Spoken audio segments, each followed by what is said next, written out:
Residents of Ferry in St. Catharines say they're being forced to live with unbearable conditions caused by what they claim is improper sewage disposal coming from a Chinese mechanic company operating in the community. The residents argue that wastewater flowing from the back of the company has created stagnant, swamp-like conditions, triggering concerns about their health and safety. Yanique Williams reports.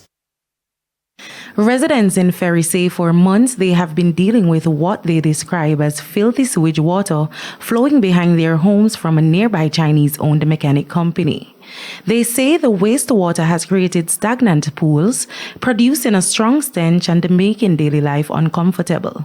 The drainage system that should lead the water from the community to the Duane River, they didn't complete the drainage. And it is like that, as you can see, the water is there. And when the time rainfall, there's a lot of houses that are here that are blocked, that are flooded. The residents are accusing the company of failing to put in proper drainage system when the business was being constructed.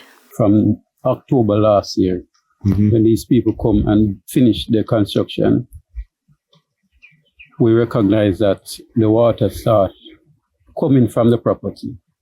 And we didn't pay it much. They claim wastewater now runs through an open area leading directly towards homes in the community.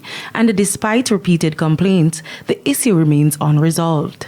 I went to the property and I said to them, the water that you're letting out at the back here, no need, so this is from doing it.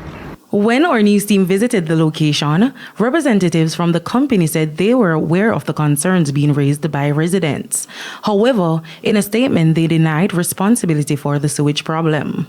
The company said, quote, based on our current inspection, our drainage system is directed toward the front of the property, not toward the rear or mountainside area where the standing water was reported, end quote. It says it is willing to cooperate with any relevant authority, engineer, or community representative to inspect the area and properly identify the source of the water. And if any issue is found to be connected to our property or within our control, the appropriate steps will be taken. In the meantime, residents are calling on the National Environment and Planning Agency and the municipal authorities to investigate the matter before conditions worsen. For now, they say they simply want a clean and safe environment. Yanique Williams, TVJ News.